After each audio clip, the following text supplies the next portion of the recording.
You kill me now, Laura. Just do it. Pick it up. My mother's voice wasn't a whisper. Her hand, the one that had rocked me to sleep 1,000 times, was shaking as she pointed to the butcher knife she'd thrown at my feet. It lay on the worn linoleum floor, glinting under the single, naked bulb hanging from the ceiling. Its reflection was a cruel, crooked smile. "Do it," she hissed again, her eyes wild with a pain I'd never seen before. A pain that was somehow older and deeper than I could ever comprehend. Because I can't live like this. I can't live with the shame of it, of what you are. I just stood there, my suitcase still in my hand, the dust of a 4-hour bus ride still clinging to my jeans.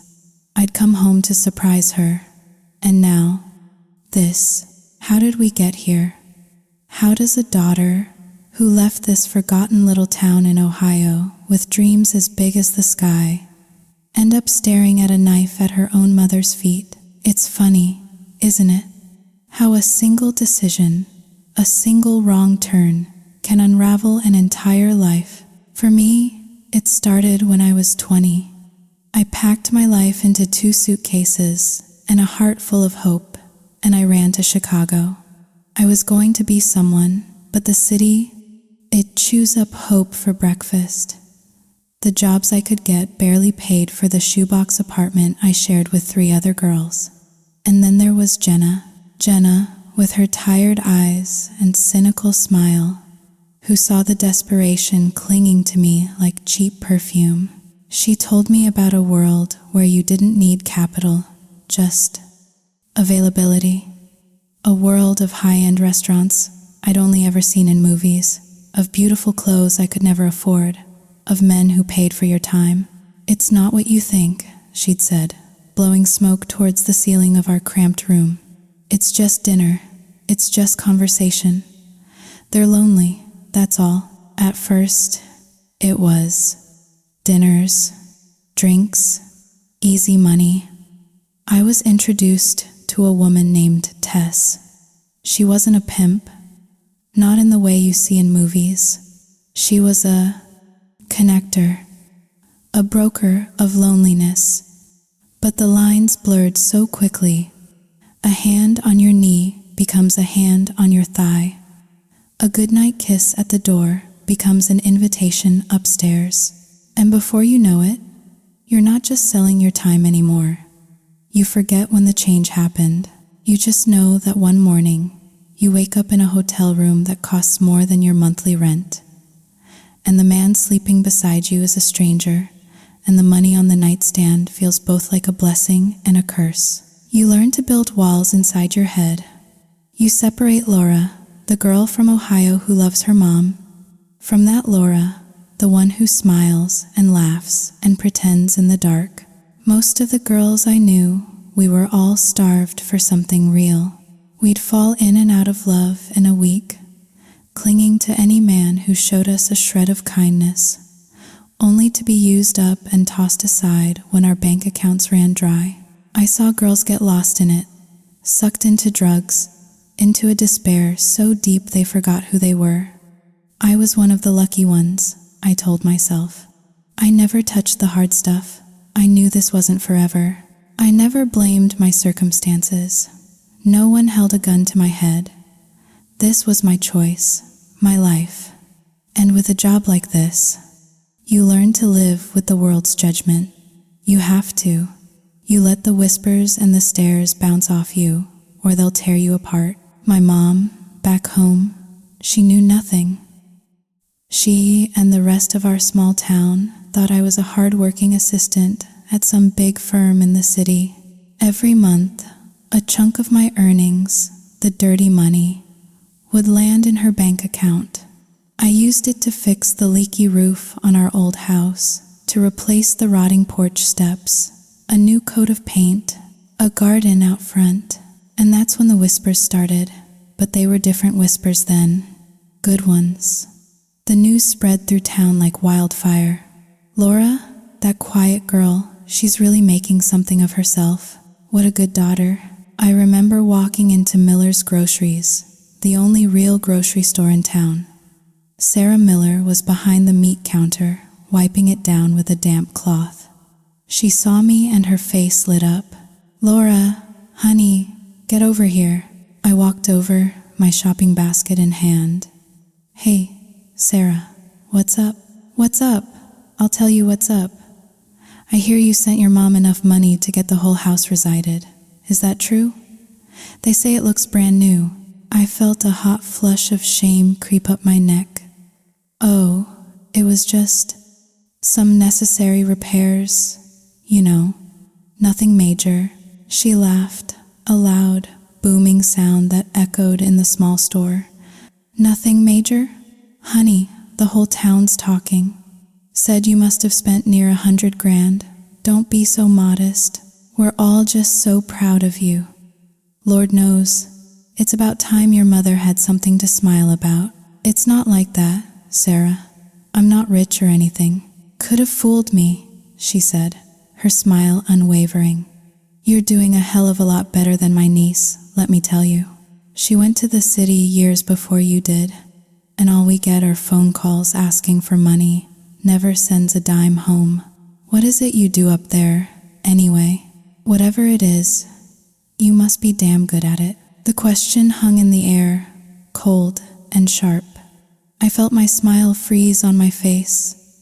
"You know, just gotta work hard, I guess. Take on extra shifts whenever I can." "Yeah, well, you must be working yourself to the bone. My niece could learn a thing or two from you." She paused, swatting a fly away from the glass display.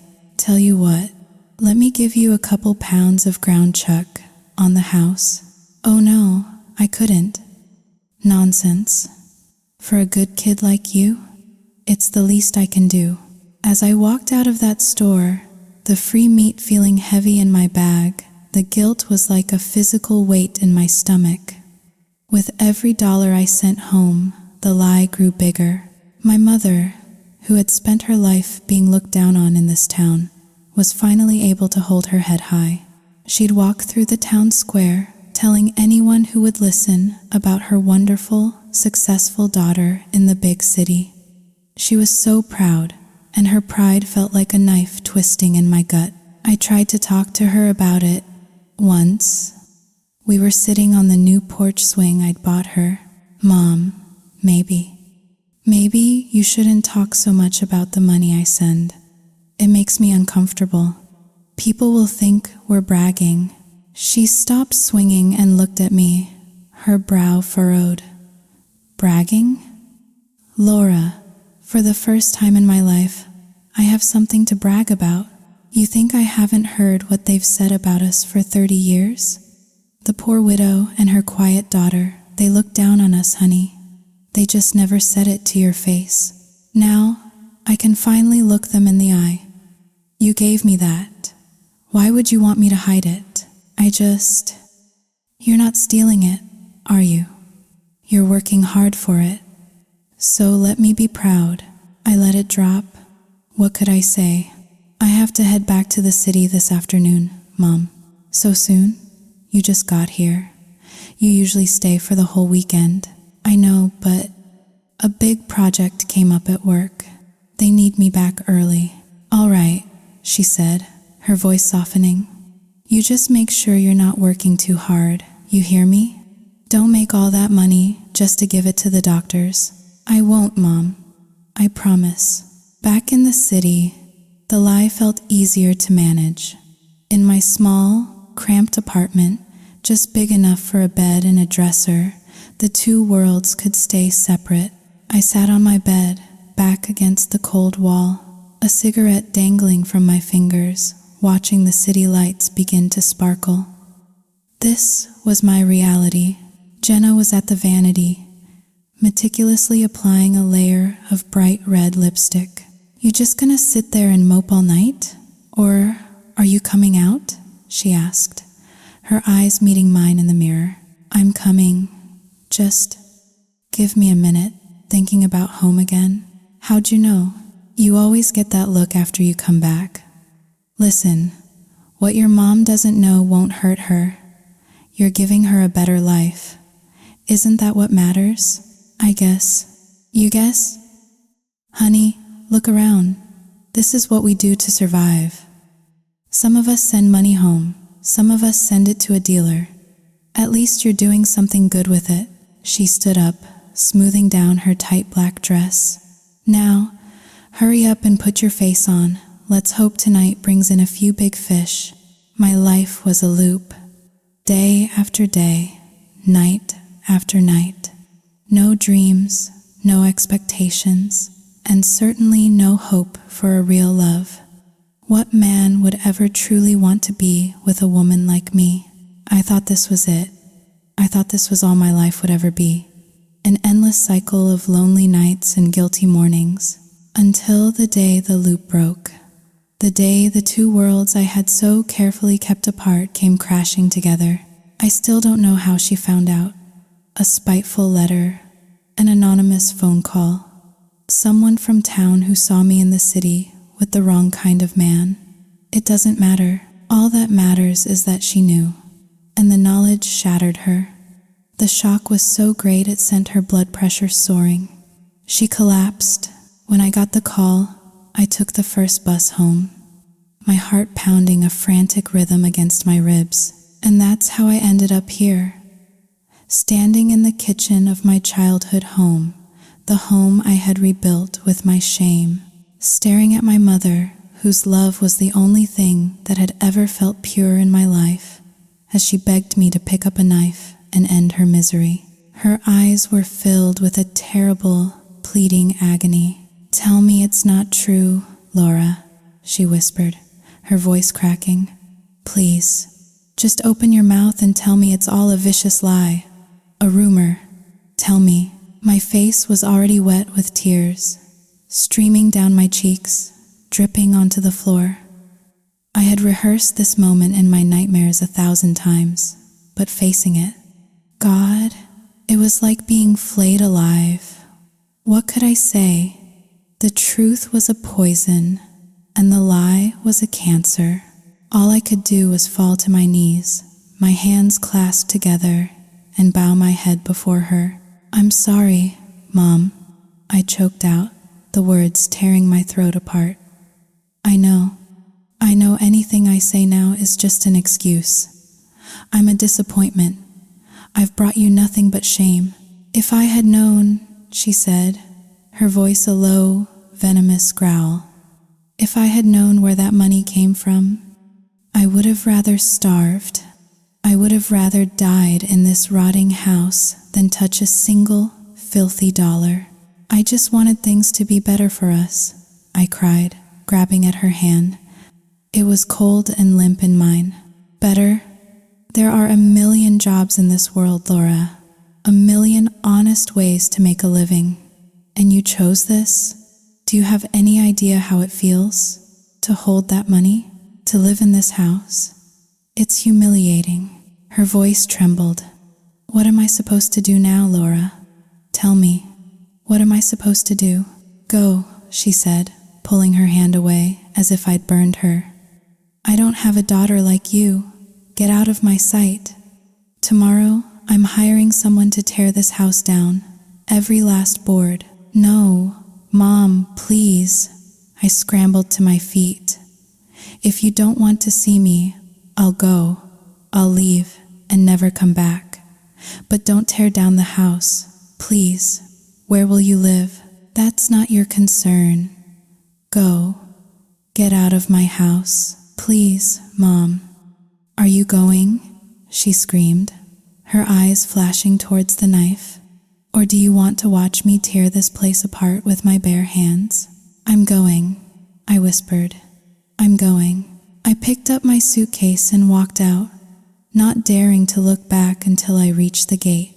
I turned. She was just a silhouette in the doorway, a figure of grief against the warm light of the home that was no longer mine. My heart felt like it was being ripped from my chest, piece by piece. That whole night, I just walked. I wandered the familiar country roads of my youth like a ghost. Then the sky opened up. A cold, relentless rain began to fall, soaking me to the bone, plastering my hair to my face. It washed over me, mingling with the hot tears streaming down my cheeks. I don't know how long I walked, or how far. I just kept moving until my body screamed with exhaustion. I finally stumbled into the old, covered pavilion in the town park, a place where kids held summer picnics, and collapsed onto a wooden bench. There was nowhere else to go. I curled into a tight ball, shivering uncontrollably, and tried to sleep. I felt a presence before I saw her, a warmth behind me. I jolted upright, my heart hammering in my chest. And there she was, my mother, standing in the rain, holding an umbrella that she wasn't even using on herself. No mother is without love for her child. My pain was a single wound. Hers was 1,000 cuts, deep in her soul. She quickly wiped a tear from her own eye before it could fall. Her voice was strained, exhausted. "Come home, Laura. I know I was wrong, Mom. Please. Don't be angry with me anymore." "What mother," she said, her voice thick with emotion, "can stay angry at her child forever? It's done. It's in the past." She took a deep breath. "You quit that job. You come home. We'll live here. Whatever we have, we'll eat. Whatever people say, we'll endure it. Together." And in that moment, under the drumming rain in a dark park, I officially began my long road back to a life I could call my own. I came home. I worked with my mom in her small vegetable garden. I took any odd job I could find, cleaning houses, working the register at the gas station. I never set foot in the city again. The money was barely enough to get by, but for the first time in years, my spirit felt clean, peaceful. But peace doesn't erase the past. I couldn't escape the whispers, the contemptuous stares from the townspeople. I felt their judgment like a brand on my skin. I couldn't blame them. I was no saint. Why should they treat me like one? It was the price I had to pay. But there's a limit to what a person can endure, you know? Even a worm will turn. I'll never forget that day. I went to Miller's groceries to buy some meat.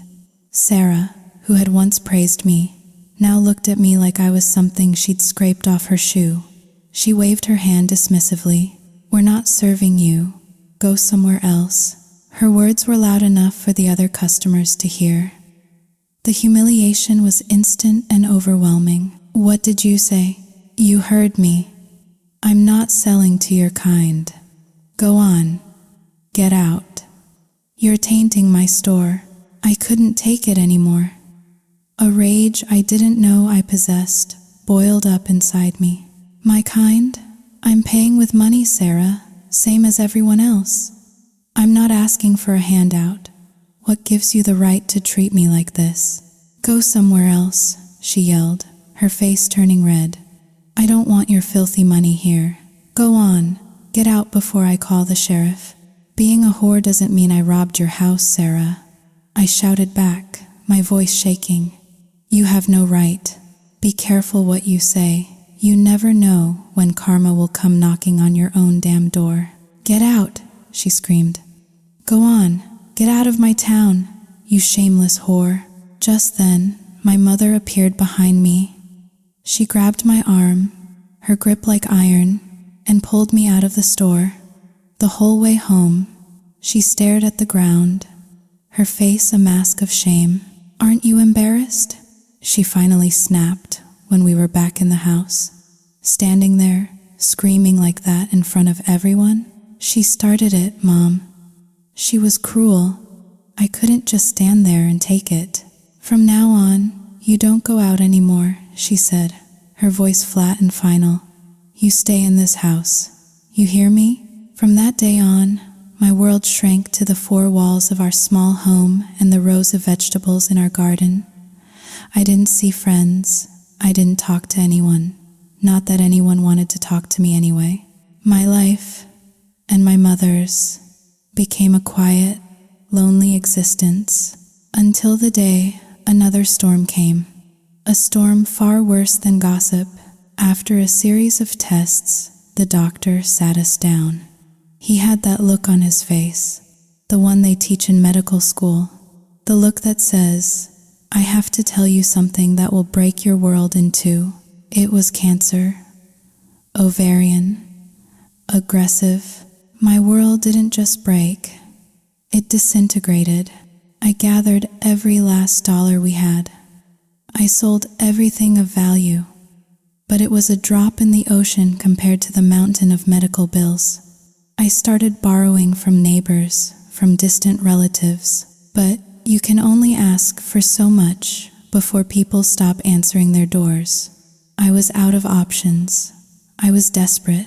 So I went back to the city, back to Tess, back to the life I had sworn I would never return to. I kept it a secret from my mom, of course. I told her the money for her chemotherapy came from a generous loan from a distant uncle. She believed me. She had to. It was the only way she would agree to the treatment. For over a year, I lived that double life again. Quiet farm girl by her mother's bedside one week, smiling companion in a city penthouse the next. Her illness dragged on. My soul eroded with every dollar I earned. And then she was gone. The day my mother died was the worst day of my life. When I lost her, I lost everything. I lost my reason, my anchor, my way back home. I was an orphan, adrift in a world that had nothing but contempt for me. It took me over a month to even begin to function again. When I did, I decided to leave my hometown for good. I couldn't bear the pitying looks, the whispers, the memories that haunted every corner. I went back to the city, but this time, I had nothing left to lose. I lived recklessly. I stood on the same familiar street corner, under the same flickering streetlights, my face a mask of heavy makeup, my body wrapped in a dress that was too tight, too short. The winter air was biting, but I barely felt it. My friend, Jenna, stood nearby, smoking. She offered me one. "Here, warm you up." "No thanks," I said. I quit. "Right." She took a long drag. "Slow night, huh? Haven't seen a single car slow down for an hour." I didn't answer. My mind was a million miles away. I had no one to provide for anymore. No lies to maintain. If I made money, I spent it. If I didn't, I stayed home. It was simple. It was empty. Suddenly, a sharp cramp seized my stomach. I bent over, clutching my abdomen. "What's wrong?" Jenna asked, flicking her cigarette into the gutter. "That time of the month." "Yeah, must be." The pain was intense. I think I'm gonna go home." Back in my room, I collapsed onto the bed, staring at the water-stained ceiling. And then, a thought, a cold, terrifying thought that shot through me like a bolt of lightning. I scrambled off the bed, my hands shaking as I grabbed the small calendar tacked to the wall. I stared at the date I had circled in red ink weeks ago. My heart felt like it was going to beat its way out of my chest. No, it couldn't be. I was late, more than 10 days late. I slapped my own face, hard. "Get a grip, Laura. It's just stress, that's all. It happens." I tried to sleep, to push the thought away, but my mind was racing, spinning out of control. I couldn't take it. I got up, threw on a coat, and ran to the 24-hour pharmacy. The result felt like a death sentence. 2 dark pink lines, staring up at me from the little plastic stick. Impossible. I was always so careful. Always. I ran back to the pharmacy and bought 3 more tests from different brands, praying one of them was faulty. But back in my bathroom, I lined them up on the sink. 4 tests, all of them screaming the same undeniable truth. 2 lines, 2 lines, 2 lines, 2 lines. My legs gave out from under me. I slid down the wall and landed hard on the cold tile floor. How? How could this have happened? And then I knew. I scrambled to my feet and ripped open my nightstand drawer, pulling out the box of condoms I kept there. One by one, I held them up to the light, and on each one, near the tip, was a tiny, almost invisible hole, a pinprick. Someone had done this to me, deliberately, and I knew exactly who. Crystal, the girl who worked the same block, the one who always saw me as competition, the one who hated me with a venom I never understood. A blind rage took over. I didn't even bother to lock my door. I jumped on my beat-up scooter and sped towards her corner. The second I saw her, leaning against a lamppost, I ditched the scooter and launched myself at her. I grabbed her by the hair, yanking her head back, and slapped her so hard her head snapped to the side. She screamed, fighting back, her nails scratching at my face. "You crazy bitch, what the hell is your problem?" "My problem? You want to know what my problem is, you evil piece of trash." I screamed, trying to hit her again. "Why would you do that to me?" "Why? Do what?" "Let go of me, you psycho." Jenna saw the commotion and ran over, pulling us apart. Hey, stop it, both of you.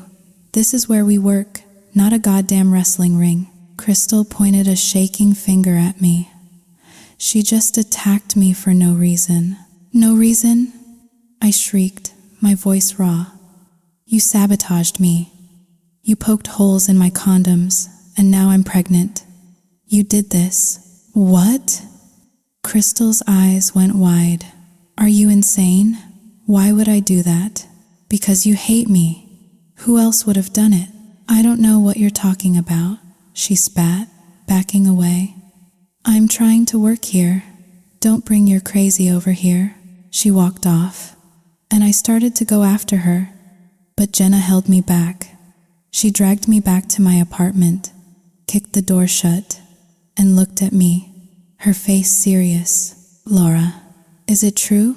You're really pregnant?" I collapsed onto the bed, burying my head in my hands, and sobbed.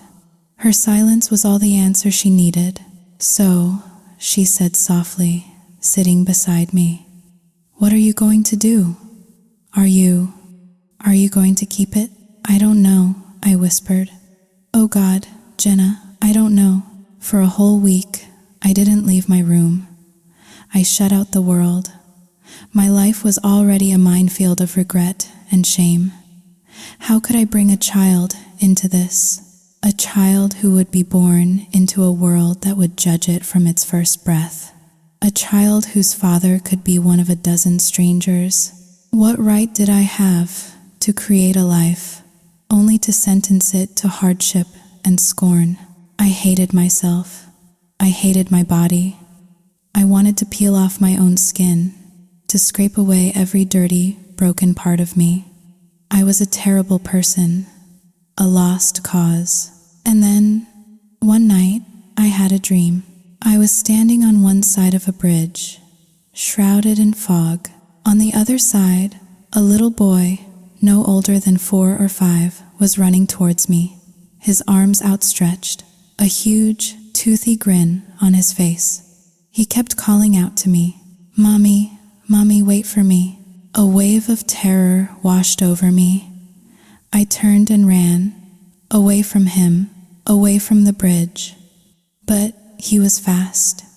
He kept chasing me. Suddenly, I couldn't move. I looked down, and he was there, his small hands clinging tightly to my leg. He looked up at me, his bright eyes now filled with tears. "You don't want me, Mommy. Why don't you want me? I can hear your thoughts. You want to make me go away? It would make me so sad, Mommy. It would hurt so much. Please, Mommy. Please."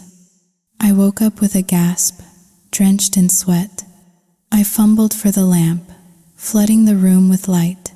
It was just a dream, but it felt so real. The sorrow in that little boy's voice. It was devastating. And in that moment, in the sterile silence of my lonely room, everything changed. The thought of getting rid of this baby, which had seemed like the only logical choice, now felt monstrous, unthinkable. How could I have even considered destroying a part of myself, a life that hadn't even had a chance to begin? When I told Jenna I was going to have the baby, she didn't judge. She just nodded, pulled a few $100 bills from her purse, and pressed them into my hand. "For the future," she said. I knew I couldn't stay there. I packed my bags, found a new, cheaper apartment in a different part of the city, and cut ties with my old life. I started looking for work, any work. I was a dishwasher in a greasy spoon diner, a cashier at a convenience store, a parking attendant. Anything to earn an honest dollar. But the pay was abysmal. It was barely enough for me to live on, let alone save for a baby. The panic started to set in. How was I going to pay for the birth? How was I going to support a child? With my options exhausted, I did the only thing I could think of. I went back to the old neighborhood, not to work, but to borrow. I swallowed my pride and asked Jenna and a few of the other girls for a loan. I scraped together every dollar I could and used it to start a small fruit stand at a local outdoor market. And for the first time, I felt a flicker of luck. My little business started to do well. I built up a group of regular customers. The money I made was enough to pay my bills and, slowly, start saving. And that's where I met him. That's where I met John. He was a fixture at the market, a man who seemed to live in a world of his own. The other vendors called him Simple John. He wasn't stupid, not at all. He just was. A quiet, gentle soul in a loud, chaotic world. I learned he'd had a high fever as a child that had left him. Different. Slower. He lived alone in the small house his parents had left him, getting by on odd jobs around the market. Only I never called him Simple John. To me, he was just John.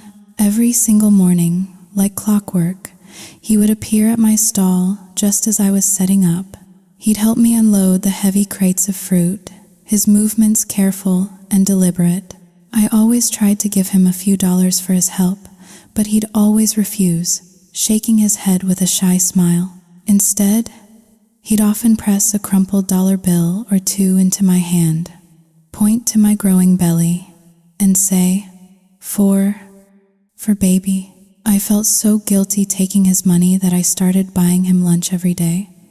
A hot meal from the food vendor, a cold smoothie on a hot day. He would accept it without a word and eat with a look of pure, simple joy on his face. Everyone at the market loved John. His kindness was as reliable as the sunrise. He was the kind of person who would spend 10 minutes helping an old woman carry her bags to her car or share his lunch with a stray dog. We were two broken people, I suppose. And in our brokenness, we found a strange, unspoken understanding. Then, one afternoon, a group of young guys, loud and arrogant, swaggered up to my stall. They started picking up the apples, juggling them, then tossing them back into the pile with a thud. I tried to be polite. "Hey guys, could you please be a little more gentle? You're bruising the fruit." One of them, the clear leader, smirked and ran a hand slowly down my arm. "Is this gentle enough for you, sweetheart?" I pulled my arm away, my patience gone. "Look, if you're not going to buy anything, please leave. I'm trying to run a business here." In response, he swept his arm across the display table. Apples, oranges, and peaches went tumbling onto the dirty pavement. I saw red. I screamed at them, my voice shaking with fury. "You bastards. Do you have any idea how hard I work for this?" The leader laughed. "This is what happens when you don't pay your security fee, lady. My friend came by last week. You should have paid him." This is on you. Security fee. You're not security. You're thieves. You're just common thieves." With a kick, he sent the entire table crashing to the ground. My entire inventory, my entire investment, scattered in the dirt. I flew at them, ready to fight, but one of them pushed me hard. I stumbled backwards and fell, and then John was there. He appeared out of nowhere, helping me up, his face a mask of worry. "Laura," he stammered, his brow furrowed. You hurt?" I shook my head, tears of rage and helplessness streaming down my face. They ruined everything, John." His rough, calloused hand awkwardly wiped a tear from my cheek. "Don't cry," he said, his voice soft. John, fix." He turned to the thugs and pulled all the crumpled cash he had out of his pocket, holding it out to them. "Here," he said, his speech slow and halting. "Money. Here. Don't hurt Laura." I scrambled up and snatched the money from his hand, stuffing it back into his pocket. "John, no!" I yelled, turning my anger on him. "Are you crazy? You give them money now, and they'll just keep coming back for more. What will you live on?" "But..." "No." The leader grabbed me by the hair, yanking my head back. "You got a big mouth, you know that." That's when John moved. He didn't shout. He didn't posture. He lunged forward and bit down, hard, on the guy's arm. He clung on like a bulldog, a low growl rumbling in his chest. The guy screamed in pain and surprise, and his friends immediately swarmed John, dragging him to the ground and kicking him. "Help!" I shrieked, my voice cracking with panic. "Somebody help! They're killing him!" A few of the other vendors and some of the older men who hung around the market finally came running. The thugs, seeing they were outnumbered, stopped and backed away, spitting threats as they left. They were arrested later that day. It turned out they'd been terrorizing the whole neighborhood. I got my money back, enough to cover the damages and John's medical bills. He was a mess of bruises and scrapes, but nothing was broken. The next day, I closed my stall early and brought a container of hot chicken soup to his small, run-down house. He was so happy to see me. I watched him eat, his eyes lighting up with every spoonful. This is good," he said between bites. Like Mama used to make." I looked over at the dusty photo on his mantelpiece, a smiling, older couple. It broke my heart to think of him living all alone in this quiet, empty house.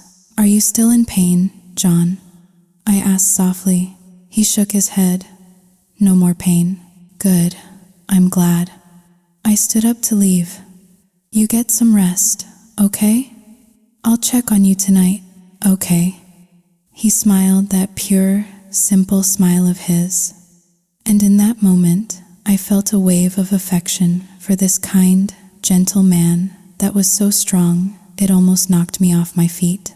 He wasn't simple, he was pure, and in a world that had shown me so much ugliness, his purity was like a beacon. He was the first person, other than my mother, who had ever shown me unconditional kindness, and I realized, sitting there in his quiet little house, that he was becoming something I never thought I'd have again. He was becoming family. The evenings were the worst.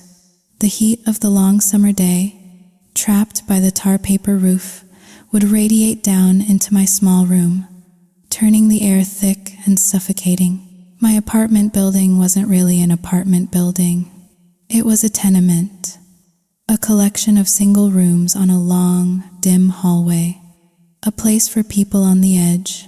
My room was barely 100 square feet, just big enough for a bed made of scrap wood, a small fan that did little more than stir the hot air, and a water jug. My clothes hung from nails hammered into the peeling plaster wall. We all shared a single bathroom at the end of the hall. Taking a shower was a ritual of patience and timing. In that way, the building was its own little world, with its own unspoken rules. Danny, the construction worker in room 6, his wife would visit on weekends, and their hushed, tender conversations would drift through the paper-thin walls, a painful reminder of a life I'd never have. They were always so afraid of disturbing the rest of us, their love confined to whispers. You learn a lot about people when you have to wait in line with them for a shower. It becomes the town square of our little hallway, and it could be inconvenient, sure, but sometimes it was where the best parts of the day happened. I remember one sweltering evening especially. I'd come home late, my body aching and my ankles swollen. The line for the shower was already 5 people deep. I leaned against the wall at the very end, feeling the sweat trickle down my back. It was finally Leo's turn. He was a drama student from the room next to mine, all sharp angles and sharper wit, and he'd just lifted his foot to step inside when Maria, a mother of 3 from down the hall who had unofficially adopted all of us, called out in her loud, musical voice, "Hey, you, let the pregnant lady go first.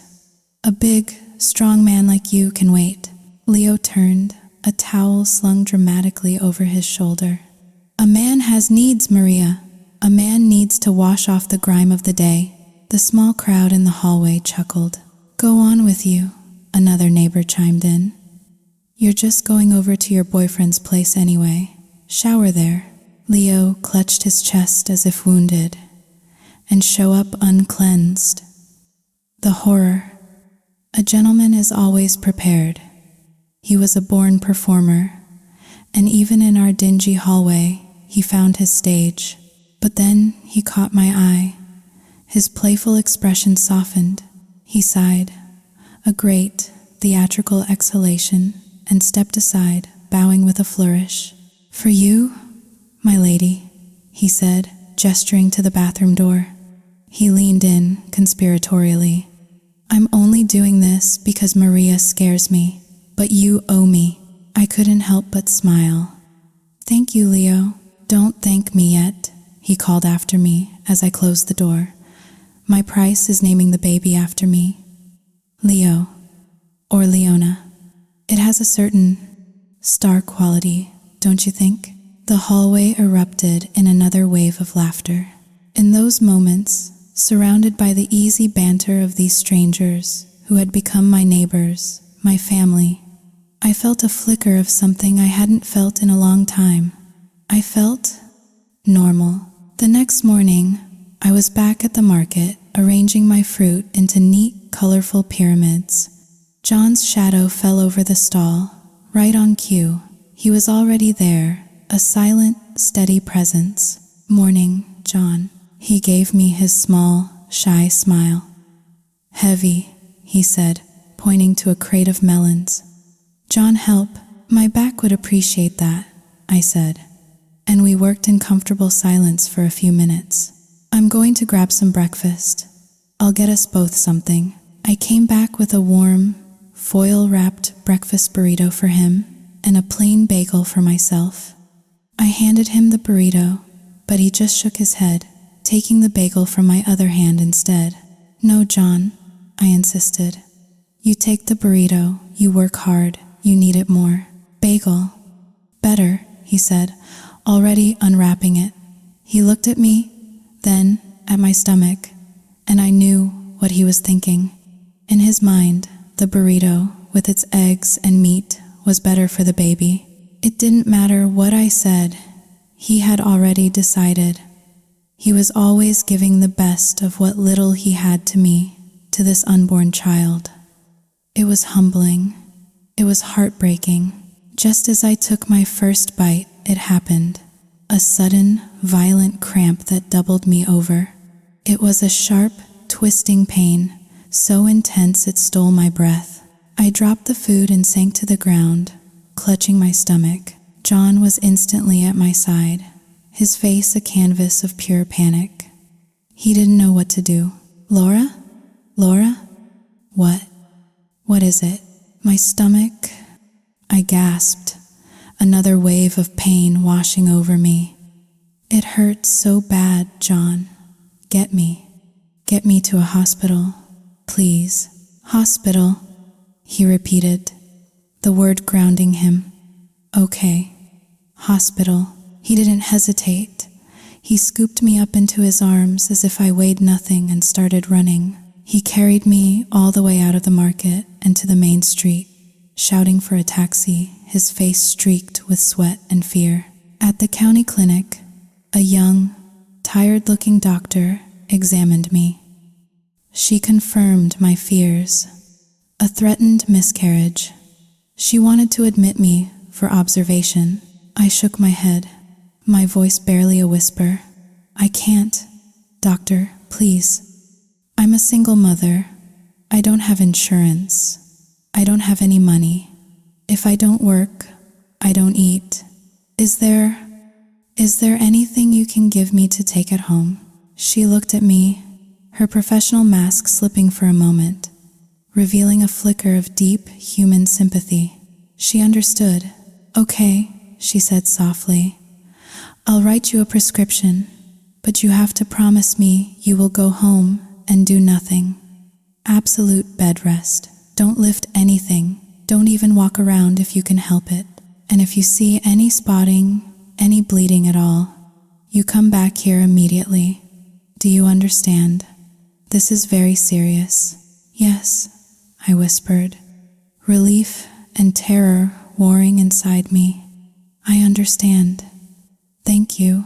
At the pharmacy, the bill came to nearly $200. It was almost every penny I had saved, my emergency fund, the money I had been hoarding for the birth, for the weeks I'd be unable to work afterward, was just gone. A cold dread washed over me. I stood on the pavement outside the clinic, the white paper bag of medication feeling impossibly heavy in my hand, and I just breathed. A long, ragged sigh that carried all my fear, all my exhaustion. What now? I thought. What am I going to do now? Laura. I turned. John was standing there.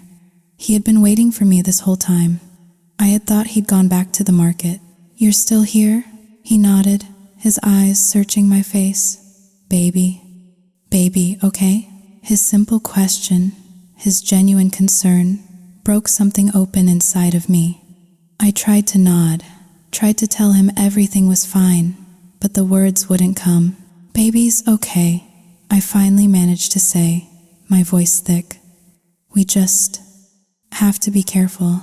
He nodded again, then reached into his pocket.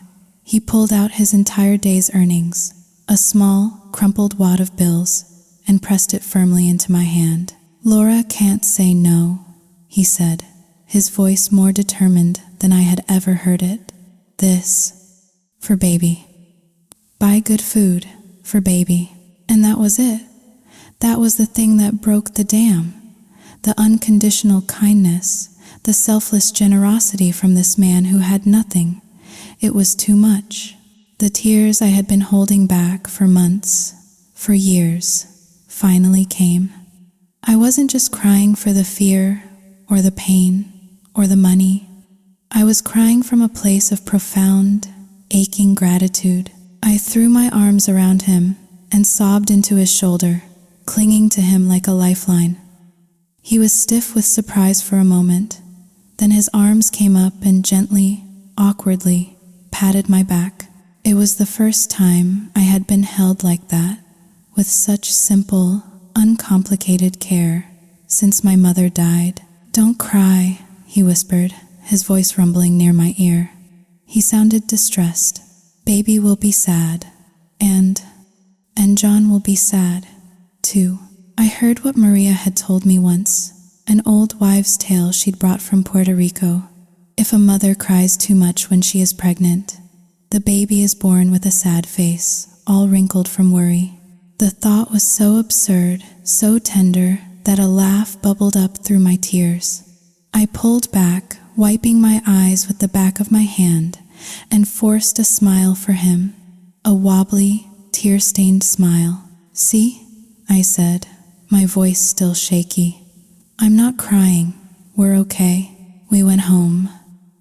For the next 2 weeks, I stayed in my room, following the doctor's orders. My little stall at the market sat empty. I was terrified I would lose everything, but then my new family stepped in. The other vendors, the ones who had watched John and me become friends, they took action. They went to my stall, bought up all my remaining fruit before it could spoil, and then sold the rest to people in the neighborhood, bringing every last dollar back to me. It was enough to cover my rent. I was so overwhelmed by their kindness, I didn't know what to say. In this city of millions, in this forgotten corner of poverty, I had found a community. I had found a home. And John was a constant presence. He would check on me 12 times a day. He'd bring me a piece of fruit, a bottle of water, a hot meal someone had given him at the market. He never brought things for himself. It was always for me. It got to the point where I felt so guilty, I had to tell him to stop. One evening, he showed up at my door with a bag full of groceries, milk, eggs, vegetables. John, I said, trying to sound firm, where did you get the money for all this? You have to save for yourself.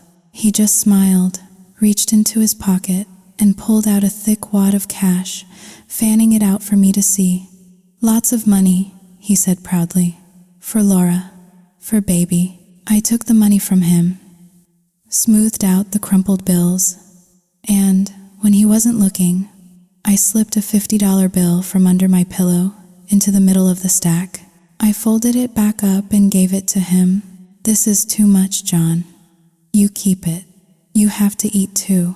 His face fell, his smile disappearing. He looked so crestfallen that I almost took it back. But he bounced back in a second, that familiar, gentle smile returning to his face as if it had never left. Suddenly, a loud, aggressive banging rattled my door. It wasn't a knock, it was a demand. Frowning, I went to open it.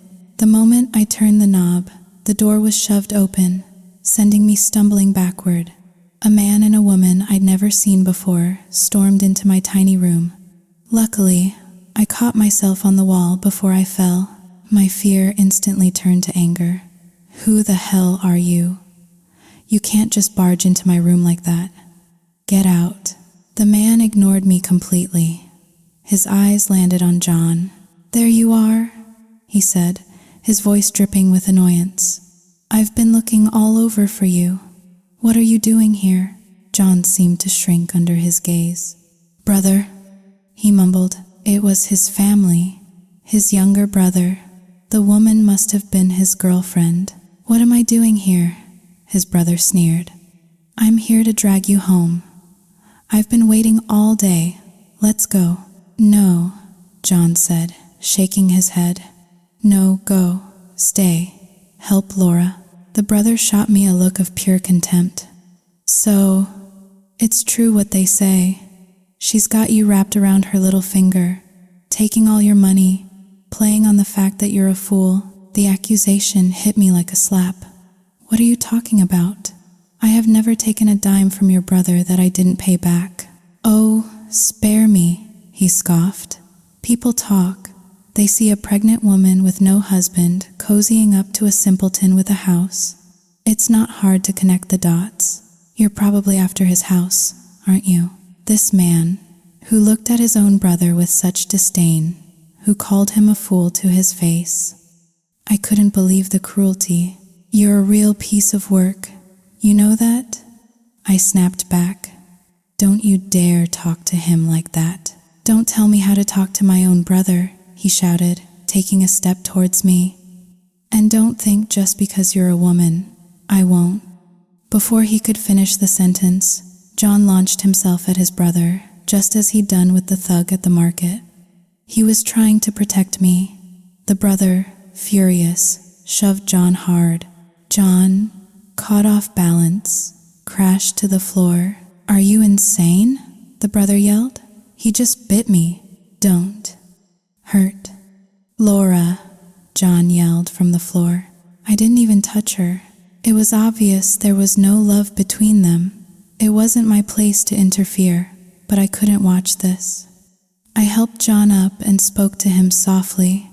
John, it's okay. You should go with him. Go home. He looked at me, his eyes full of confusion and hurt. But he finally nodded and let his brother lead him away. After they left, Maria came over from her room. Was that John's brother? She asked, peering down the hall after them. Yeah, I guess so. I've heard stories about that one, she said, shaking her head. Total good for nothing. Gambles, drinks, disappears for years at a time. Didn't even show up for his own parents' funeral. Now, he's back. Mark my words, he's after that house. Poor John, his own brother, and he treats him like garbage. Maria's words settled in my stomach like a stone. John was the kindest person I knew. To think of him being at the mercy of a man like that, it made my heart ache. A few weeks later, after my doctor gave me the all clear, I went back to the market. My little stall was my lifeline. All I wanted was to work, to save, to prepare for my child. I was setting up my fruit when I noticed a crowd gathered over by the dry goods stall, talking in hushed, urgent tones. I was curious, so I walked over. I overheard John's name, and a sense of dread washed over me. What's going on? I asked one of the women. Oh, Laura, you haven't heard? She said, her face grim. It's John. That no-good brother of his, he kicked him out, took the house. John's been living under the bridge by the highway for the last 2 days. My blood ran cold. It was exactly what Maria had predicted. How could someone do that to their own flesh and blood? Don't the police do anything? I asked, horrified. What can they do? Another woman chimed in. John's simple. The brother's smart. Their parents died suddenly, no will. It's his word against John's. It's a disgrace, is what it is. I didn't wait to hear anymore. I left my stall and drove my scooter straight to the bridge. It had been raining a cold, miserable drizzle all morning. Under the grimy concrete overpass, I saw him. He was huddled in a corner, soaked to the skin, shivering, his arms wrapped around himself for warmth. The sight of him, so alone and so vulnerable, shattered my heart. I took off my own jacket, the only warm thing I had, and wrapped it around his shaking shoulders. He looked up, and even then, shivering and miserable, his face broke into a smile when he saw me. Laura, he whispered. John, I said, my voice thick with a mixture of pity and rage. Why didn't you come find me? Why are you sitting out here in the cold? I didn't wait for an answer. I pulled him to his feet, put him on the back of my scooter, and took him back to my room, back to the tenement. I gave him dry clothes borrowed from the other men on the floor. From that day on, he lived with me. It wasn't a decision, it just was. I slept on the narrow bed, and he slept on a mat on the floor. A few days later, I used some of my savings to buy him a proper mattress and some new clothes. The look on his face when he saw them, pure, unadulterated joy. He kept touching the soft fabric of the new shirts, a huge smile on his face. You like them, John? I asked. Like, he said, nodding enthusiastically. So much. We fell into a routine. He'd help me at the market, and in the evenings, he would insist on doing all the chores, cooking our simple meals on the hot plate in my room. He was surprisingly good at it, having cooked for himself for years. One night, Maria brought over some pickles she had made. Well, look at you, Laura, she teased, leaning against my doorframe. Since John moved in, you're living like a queen. Got your own personal chef and everything. I just smiled. He's a good man, Maria. And he was. He was my rock, my protector, my family. We were two outcasts, two broken souls who had found each other, and together, in that tiny, sweltering room, we were building a life. It was a strange life, a hard life, but for the first time since my mother died, I didn't feel completely alone. I remember that afternoon so clearly. The market was winding down, and I'd sold most of my fruit, so I decided to head home early, shower, and start dinner. As I walked down the long, dim hallway of the tenement, I saw Mr. Henderson, the landlord, coming out of the room next to mine, a ledger in his hand. "Oh, hi, Mr. Henderson," I said, fumbling for my keys. "Laura," he grunted, not unkindly. "Everyone's gone, it seems. All the doors are locked. It's still early. Most people are still at work." "You here to pay the rent?" he asked, tapping his ledger. "You're 2 months behind, you know." "Yes, sir," I said, a wave of relief washing over me. "I was just about to come find you. I finally got all the money together." I turned the key in my lock. "John's not back with you?" "No, he's still down at the market, helping unload a truck for one of the wholesalers." Mr. Henderson looked me up and down, his expression a mixture of pity and disapproval. "You know, a pretty girl like you. It's a shame to see you wasting your life with a guy like him. A simpleton." His words stung, sharp and unexpected. "You shouldn't say that, Mr. Henderson," I said, my voice firm. "John and I are just friends. We help each other out, that's all." "Whatever you say," he sighed. "So, the rent, water, and electric included. That'll be $500 for the 2 months. $500? I repeated, my heart sinking. I had $450. I'd miscalculated. "Oh, I'm a little short. Let me just check my room. I might have some more tucked away." I opened the door and stepped inside, my mind racing. I was rummaging through a small tin box where I kept my savings when I heard the door click shut behind me. I spun around. Mr. Henderson was standing inside my room. He'd locked the door. A cold, primal fear shot through me. I was a pregnant woman, alone in a tiny, locked room with a man I suddenly realized I didn't know at all. My eyes darted to the small kitchenette area, to the block of knives next to the cutting board. I knew instantly what he was thinking, but he saw it too. He saw where I was looking. Before I could even take a step, he lunged. He was surprisingly fast for a man his age. He shoved me backward, and I fell onto the bed. His weight came down on top of me, heavy and suffocating. He smelled of stale cigarettes and cheap beer. "Get off me!" I screamed, struggling against him, but he was too strong. His hands were everywhere, rough and greedy, grabbing at my clothes, trying to rip the thin fabric of my blouse. I screamed and cursed, my voice echoing in the small room, but I knew it was useless. The hallway was empty. No one could hear me. And then, with a sound like a thunderclap, the door splintered. It flew open, torn from its hinges, and John was standing there. He wasn't the gentle, smiling John I knew. His face was a mask of pure, animalistic fury. He didn't say a word. He just moved. He grabbed Mr. Henderson by the collar and hauled him off me as if he were a sack of potatoes. "Bad man," John growled, his voice a low, terrifying rumble. "Don't hurt Laura." "You psycho," Mr. Henderson sputtered, scrambling to his feet.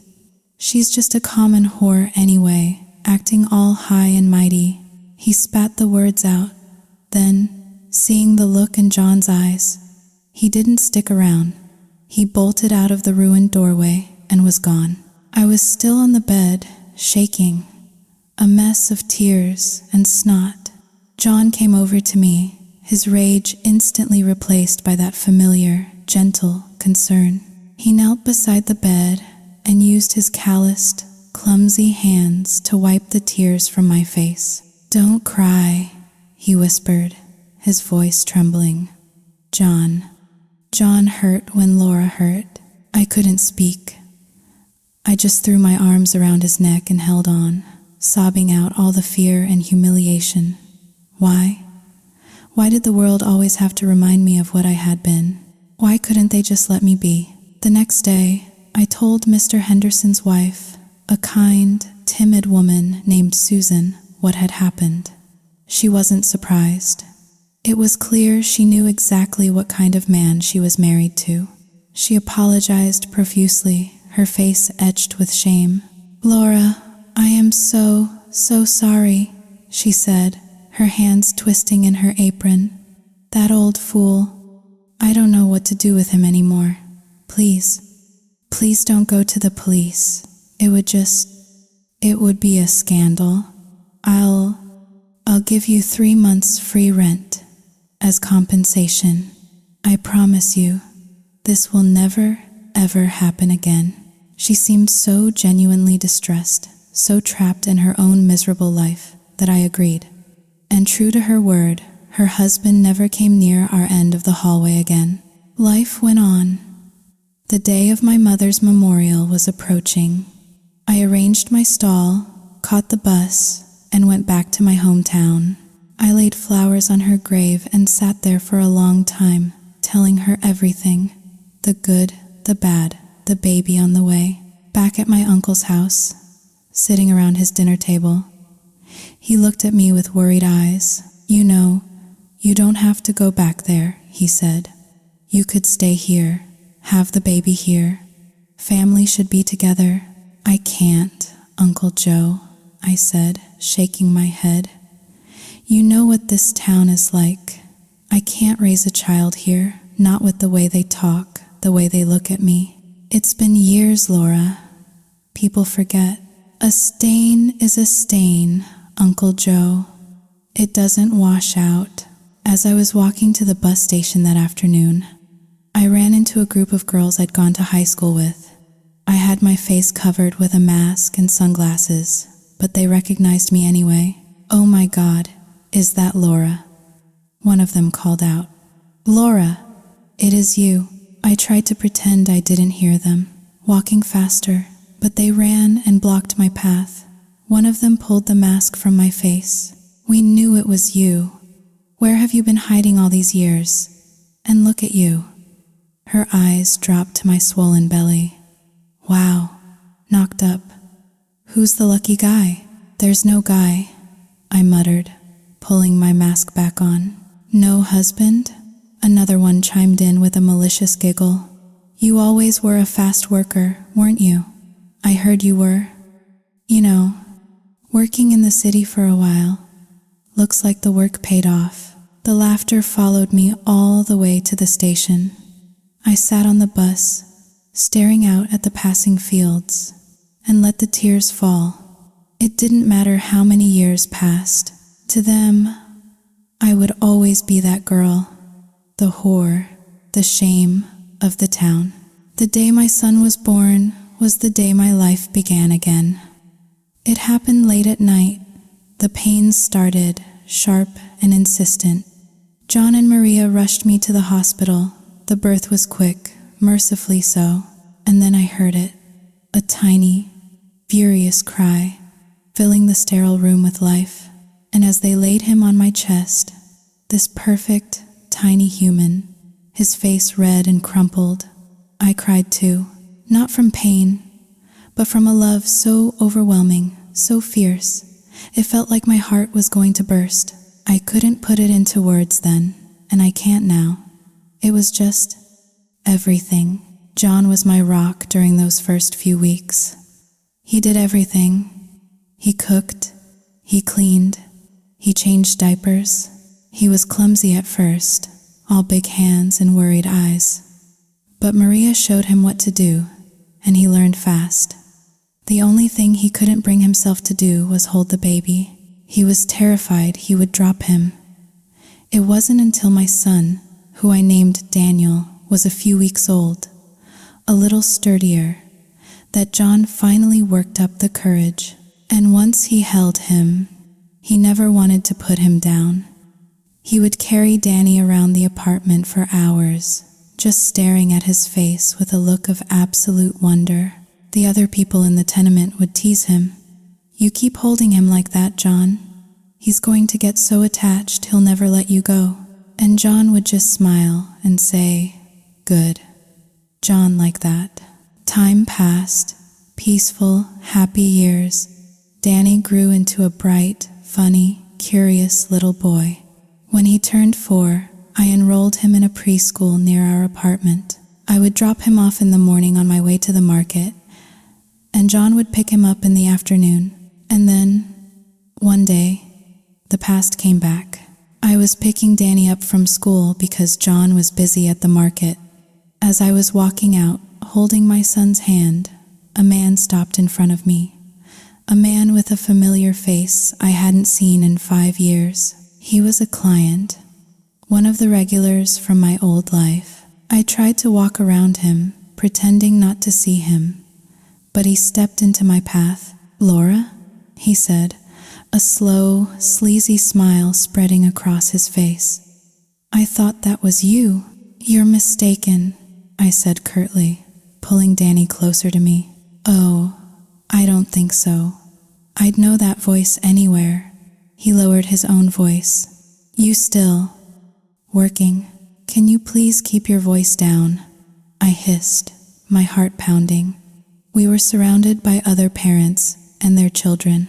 Right, he said, leaning in close, his breath hot and sour. 1,000. For old time's sake. What do you say? "I'm not in that line of work anymore," I said through clenched teeth. "And if you don't get out of my way, I'll scream." "Feisty," he smirked. "I always liked that. You know, I've always wondered what it would be like with a mom. Probably different, right? More experienced." That was it.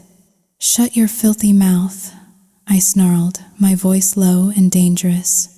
I scooped Danny up into my arms and pushed past him, walking away as fast as I could without running.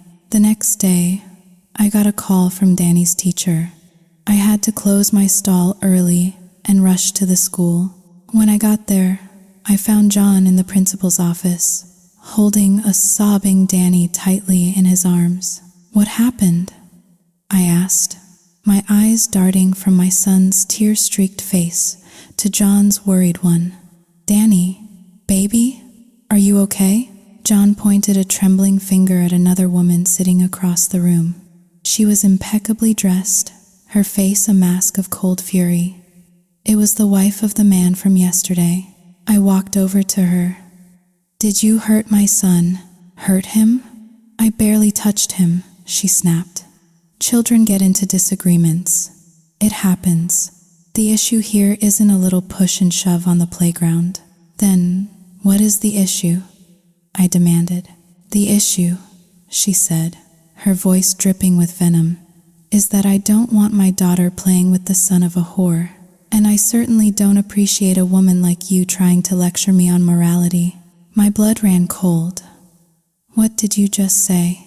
The teacher, a young woman named Miss Evans, stepped between us. "Mrs. Miller, please. Laura, let's all just calm down." "Calm down." Mrs. Miller stood up, her voice rising. "I will not calm down. Miss Evans, I am formally requesting that this child be removed from this school. We parents have a right to know who our children are associating with. We have a right to a safe, clean environment for our kids." I saw what was happening. Her husband had gone home and told her, and this was her revenge. "Mrs. Miller, that's an unreasonable request," Miss Evans said, clearly flustered. "Is it?" She shot back. "Let me break it down for you. A child's character is shaped by their upbringing. With a mother like that, what kind of values do you think this boy is learning? And second, they say a leopard can't change its spots. How do we know she isn't trying to seduce our husbands when they come to pick up their kids every afternoon? It's a reasonable request, and I will be taking it to the school board." I couldn't breathe.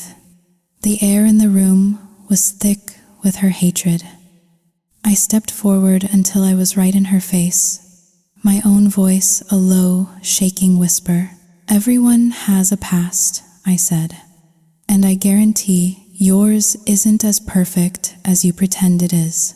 Everyone makes mistakes. But I am not that person anymore. If you want someone to leave this school, you can take your own damn child and go. I'm not speaking to the likes of you," she sneered. She turned to the principal and then marched out of the room. I took Danny home. On the way, I had to pull the scooter over because I couldn't see the road through my tears. Why, after all these years, after I had worked so hard to build a new life, why did they have to drag my past back up and throw it in my face? Was this the price I would have to pay forever? That night, I couldn't eat. I just stared at my plate, the food tasteless in my mouth. My son, my sweet, innocent son. He was so young. He didn't understand any of this now. But what about when he was older? What if this followed him for the rest of his life? The thought was unbearable. "Laura," John's gentle voice broke through my thoughts. "Eat." I looked up at him, my eyes swimming with fresh tears. "John, I think I have to move him to a different school." He just looked at me, his expression full of a deep, simple understanding. "Okay," he said, "but the only other one we can afford is on the other side of town. It would be a long ride for you every day to pick him up." He reached across the table and patted my hand. Then he looked at Danny, who was happily drawing on a napkin, and a wide, loving smile spread across his face. "Not tired," he said. For Danny, never tired, and I knew he meant it. I moved Danny to a new school, in a new neighborhood where no one knew us, and for a while, things were peaceful again. Danny thrived. He made new friends. He loved his new teachers. Every day, he would come home chattering excitedly about his day, about the new things he'd learned, the games he'd played, and his joy. His simple, uncomplicated joy was all that mattered. One afternoon, I was at my stall when Danny came running up and threw his arms around my legs. "Mommy," I looked down and smiled. "Hey, my love, did you have a good day with Uncle John?" "Yes, it was so fun. He bought me a new toy car and we went to the playground and he pushed me on the swings so high." "He did he? You know you're not supposed to ask him to buy you things. It's not polite." "I didn't ask," he said, his voice full of childish indignation. "He just bought it for me." I looked up and saw John a few feet away, wrestling with the chain on his old, rusty bicycle. It had slipped off the gears again. His face was smudged with grease. I walked over to him, a fond smile on my face. "Having trouble there?" He looked up a little embarrassed. "Chain. Broke. Let me see." I knelt down and looked at it. The chain was rusted through in one spot. "John, this bike is falling apart. You need a new one." "No," he said, shaking his head. "Money? Don't worry about the money. I'll get you a new one next week, after I get paid for that big catering order. It's not safe for you to ride this, especially with Danny on the back." I took the sleeve of my shirt and gently wiped a smudge of grease from his cheek.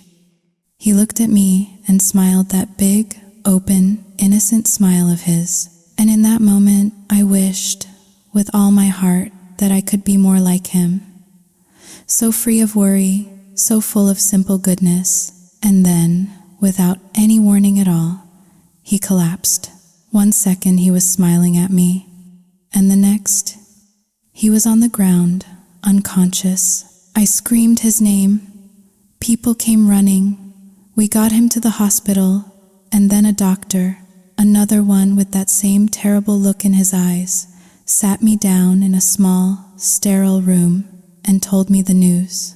It was liver cancer, and it was bad. Cancer? I repeated the word, tasting like ash in my mouth. But how?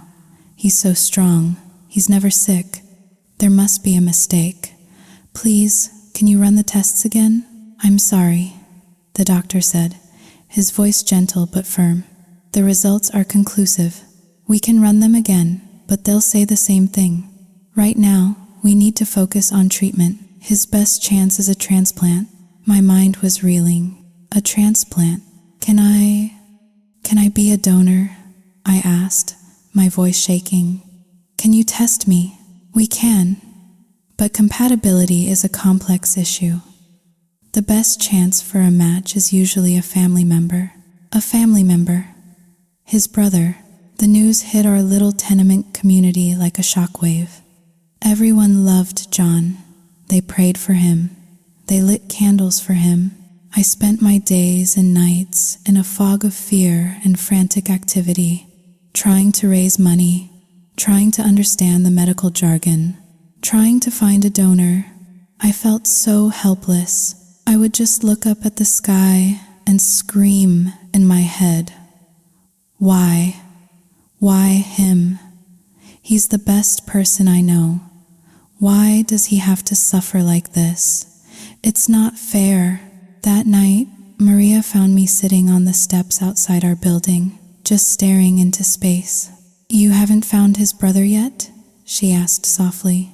I found him, I said, my voice flat. I went to the house. He opened the door. I said 2 words, and he slammed it in my face. That bastard, she hissed. What about the hospital? Can't they find another donor? They're looking, I said, burying my face in my hands. But they said a transplant is his best shot, his only real shot. Oh, Laura. She put her arm around my shoulders. That poor, sweet man. He doesn't deserve this. I knew what I had to do. The next day, and the day after that, and the day after that, I went back to that house. I stood outside the gate, waiting. He would see me, and he would ignore me, but I didn't leave. I just stood there, a silent, stubborn vigil. Finally, on the 4th day, he came out. What do you want? He snarled. I won't leave until you talk to me, I said, my voice steady. He's your brother. He's dying. So, he needs you. He needs a liver transplant. You might be his only match. And what if I am? He scoffed. What if something happens to me on the operating table? I'm not risking my life for him. And I am? I shot back, my voice rising. If I were a match, I would be on that table in a heartbeat. Do you think I'm not scared? I have a son to think about, but I would do it, because I can't just stand by and watch him die. He is your brother. You share the same blood. How can you be so cold? Doesn't it mean anything to you? He was silent for a long moment, staring at me. I saw a flicker of something in his eyes. Shame? Annoyance? I couldn't tell. Fine, he said finally, his voice tight.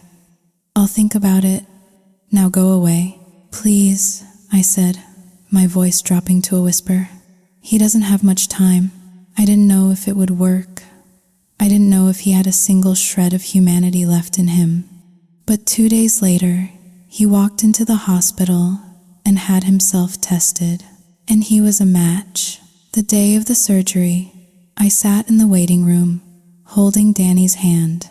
I was a nervous wreck, my heart pounding, my palms sweating. I just kept praying, over and over again, a desperate mantra in my head. Please be okay. Please let him be okay. Danny looked up at me, his small face serious. Why is Uncle John taking so long to come out, Mommy? The doctors are helping him, sweetie, I said, stroking his hair. We just have to be patient. If I pray, will it make the hurt go away faster? It might, I said, my voice thick. It's always good to pray. Okay, he said, closing his eyes tightly. I'm going to pray a lot so Uncle John can come play with me soon. The hours ticked by. each one an eternity. My stomach was in knots. Finally, the surgeon came out, his green scrubs looking faded under the harsh fluorescent lights. He pulled down his mask, and he was smiling. "The surgery was a success," he said. The relief was so sudden, so total, it felt like I was floating. I grabbed Danny and hugged him tight, laughing and crying at the same time. "He's okay, Danny," I sobbed into his hair. "Uncle John is going to be okay." Danny looked confused. "But you're crying, Mommy." "These are happy tears, my love," I whispered. "These are the happiest tears." And we went back to our lives, our strange, beautiful, complicated lives. John recovered slowly but steadily. I wouldn't let him do any heavy lifting at the market anymore. The scare had been too great. The thought of losing him, it was a possibility I couldn't bear to face. Watching him and Danny together was my greatest joy. He would pick Danny up from school on his new, sturdy bicycle, Danny's arms wrapped tightly around his waist, and I would watch them ride away, their laughter echoing in the busy street, and my heart would feel so full, it felt like it might just burst. That was all I wanted. That was enough. I didn't dare ask for more. To make some extra money, I started a little side business, selling secondhand clothes online. It was slow going at first. For a whole month, I didn't get a single order. I was about to give up, but then I thought about the boxes of inventory sitting in my room, and I knew I had to keep trying. I started doing live streams, selling the clothes at ridiculously low prices just to build a customer base. And slowly, it started to work. A few orders turned into a few dozen. It wasn't much, but it was something. A little extra security, a little more breathing room. One afternoon, I had to deliver an order on a Sunday. John was working, so I had to take Danny with me. We found the address, a nice little house in a quiet suburban neighborhood. A middle-aged woman answered the door. "Hi, I have a delivery for you." "Oh, the dress." "Yes, come in, come in." "That's okay. I can wait out here." "Nonsense. Come in, let me try it on quickly." She disappeared into another room. A minute later, she came out, beaming, and paid me. As I was counting out her change, I noticed she wasn't paying attention. She was just staring at Danny, who was quietly playing with his toy car on her porch step. I had to call her name 3 times before she snapped out of it. "Oh, I'm sorry," she said, finally taking the change. "It's just your son. He looks exactly like my son did when he was that age. The resemblance is just uncanny." I just smiled politely, not thinking anything of it. I thanked her for her business, took Danny's hand, and we left. I had no idea that in that moment, my peaceful little world was about to be blown apart all over again. The next day, when I went to pick up Danny from his new school, I saw her again, the woman from the delivery. She was there to pick up her granddaughter. We made eye contact, and she smiled, walking over to chat. She was perfectly pleasant, asking about my online store, telling me about her granddaughter's day, but the whole time, she couldn't stop looking at Danny. She kept saying it over and over again, almost to herself. "I just can't get over it. He's the spitting image of my son at that age." I didn't notice it then. How could I? I didn't see her lean down, pretending to fix the collar on Danny's shirt. I didn't see her fingers deftly pluck a single strand of his fine brown hair. How could a person's mind even go there? How could a chance resemblance spark such an outlandish, impossible suspicion? I found out a few days later when she showed up at my tenement. She knocked on my door, and when I opened it, she was standing there, holding a manila envelope. Her face was pale, Her hands were trembling, and she told me that my son, Danny, and her son were related, that they shared the same DNA. I just stared at her, my mind refusing to process the words. What? It's true, she said, her voice shaking. He's my grandson. It couldn't be. It was a joke. A cruel, insane prank. The world couldn't possibly be that small, that twisted. I tried to slam the door in her face, but she stuck her foot in the way. Please, she begged, let me explain. I don't care about your explanation, I shouted, my voice raw with disbelief and a rising tide of panic. I don't care if this piece of paper is real or fake. Get away from my home. I promise you, it's 100% real, she insisted, her eyes pleading. The moment I saw him, I felt it. It was a grandmother's instinct. It was so strong, I had to know. I went home and I asked my son. He admitted it, that once, years ago, he paid for a woman's company. Her words were like a punch to the gut. The memory of that night, the one I had tried so hard to bury, came flooding back. A hotel room, a man whose face I could barely remember, the father. So when I saw you both again at the school, she continued, her voice dropping to a whisper, I took a chance. I took a strand of his hair. I had to know. And it's true. He's my grandson, my flesh and blood. Why are you telling me this? I demanded, my voice cold as ice. What do you want? He's my grandson, she repeated, as if that explained everything. He can't be living here. Like this. I didn't try to be polite anymore. I knew exactly what she wanted.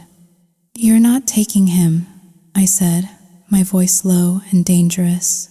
This conversation is over. That's not fair, she cried, her voice suddenly losing its pleading tone and gaining a hard, sharp edge. I know about him. I can't just pretend he doesn't exist. He's family. He belongs with us. Let me be perfectly clear, I said, my voice shaking with a rage so intense it scared me. My relationship with your son was a transaction, nothing more. This child was an accident. My life, my son's life, is stable now. We are happy, and I will not have you or anyone else disrupt that. Now, get out. Get out before I do something I'll regret. Her whole demeanor changed. The desperate grandmother vanished, replaced by a woman of steel and entitlement. Oh, I'll go, she said, her voice dripping with venom. But this isn't over. I will have my grandson. That boy is the heir to our family. He belongs with us, in a proper home, not in a place like this, with a mother like you. A mother like me? I screamed, finally losing control. I grabbed her by the arm and started dragging her towards the door. Get out! Let go of me, she shrieked. He is my son. You want him? You'll have to go through me first. I shoved her out into the hallway just as John was coming up the stairs, holding Danny's hand. John, I yelled, my voice frantic. Take Danny inside. Now. He didn't know what was happening, but he saw the look on my face and obeyed instantly, scooping Danny up and disappearing into our room. The woman was still shouting in the hallway, I want to see my grandson. He's not your grandson, I yelled back, my whole body trembling. And if you ever come near him again, I swear to God, I will kill you. You're going to regret this. She screamed as I slammed the door in her face and threw the bolt. I'll take you to court. I'll tell everyone what you are. Let her, I thought. Let her try. What judge would take a child from his mother and give him to a family whose connection was a one-night stand? It was absurd, but I underestimated her. I underestimated her money, her influence, and her sheer, relentless cruelty. She didn't take me to court. That would have been too public, too messy. Instead, she chose a quieter, more insidious form of warfare. She began to systematically destroy my life. It started at the market. Every day, she would show up. She'd stand near my stall and tell anyone who would listen that I was selling rotten fruit. She'd hire people to come and cause a scene, to throw things, to shout at me. My regular customers, intimidated and confused, started to stay away. One day, I couldn't take it anymore. I cornered her in a nearby coffee shop. "What is it going to take to make you stop?" I pleaded. She slid a thick envelope across the table. It was full of cash. "Take this," she said, her voice flat. "Give me the boy." I laughed. A bitter, broken sound. "You're insane," I said. "Every person has their breaking point. If you push me any further, you won't like what happens." "Is that a threat?" she asked, a smirk playing on her lips. "I'll keep pushing until you break." And she did. She found out about my online store and paid people to leave hundreds of fake, negative reviews. She had my account suspended. My income, the little I had managed to build, dried up to nothing. I was being choked, slowly and deliberately. Maria, my friend from the tenement, saw my desperation. She'd buy fruit I didn't need. She'd try to steer customers my way, but it was no use. The old woman's campaign of terror was too effective. One morning, a new group of her hired thugs showed up. They didn't just shout this time. They started overturning my tables, smashing my inventory, scattering my livelihood all over the street. The other vendors, terrified, just stood and watched. And then I snapped. I ran to her house, my mind a red haze of fury. I stood outside her perfect, manicured lawn and I screamed for her. When she opened the gate, I flew at her. "You are a grown woman," I shrieked, my voice cracking. "How can you do these things? How can you be so cruel?" "It's your own fault," she said calmly. "Give me the boy, and it all stops." "You are also a mother," I sobbed, the fight draining out of me. "If someone tried to take your child from you, how would you feel?" "I don't care," she said, her eyes like chips of ice. "My grandson belongs with me, then I'll destroy you," I screamed, completely losing control. I grabbed a large rock from her garden and threw it at her expensive iron gate. I started ripping out her perfect flower beds with my bare hands. I was a wild animal, driven mad by grief and rage. Her son came running out of the house. The man, the father, he grabbed me, his grip like iron, and threw me out onto the street. "You come near my family again," he snarled, pointing a finger in my face, "and I'll make sure you regret it. There's a monster in all of us." I spat back, scrambling to my feet. "And you people are about to meet mine. You touch my son again, and you'll see." That night, John found me sitting in the dark, tending to the cuts and scrapes on my hands. He knelt in front of me and gently took my bruised hands in his, blowing softly on the raw skin. "Laura." "Okay?" he whispered. "I'm fine, John," I said, trying to smile. "It doesn't hurt." "Hurts," he insisted, his own eyes welling up with tears. "Hurts, John." Later, as I was tucking Danny into bed, I looked at John. "John," I said, my voice low and serious, "listen to me. From now on, when you pick Danny up from school, you come straight home. You don't stop anywhere. You don't let anyone talk to you. And you never, ever let a stranger into our room. Do you understand?" He nodded, his face grave. "Yes, I understand." But it wasn't enough. A few days later, her son showed up at the market. He wanted to talk. He was calmer than his mother, more reasonable, which made him even more dangerous. Let's not waste each other's time, he said as we sat in the same coffee shop where I'd met his mother. If you really love your son, you'll give him to us. Look at it logically. My financial situation is infinitely better than yours. I can give him a life you can only dream of. The best schools, the best clothes, the best everything. Your selfishness is holding him back. I picked up the glass of water in front of me and threw it in his face. Do you have any idea, I said, my voice a low, trembling hiss, what I have been through to get to this point? To have this quiet, simple life with my son? What right do you have to talk to me about selfishness? If I had been selfish all those years ago, you wouldn't be sitting here today, trying to take my child away from me. Now tell me, how much is he worth to you? What's your number? What's the price for my son? He wiped the water from his face, his expression unreadable. You're making a mistake. The only mistake I ever made was the night I met you, I snarled back, my lip curling in contempt.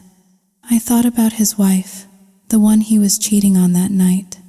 I have to wonder, what kind of woman is your wife, that she would allow you to bring home a child you had with a prostitute? That's my business, he said coldly. My wife and I will handle our affairs.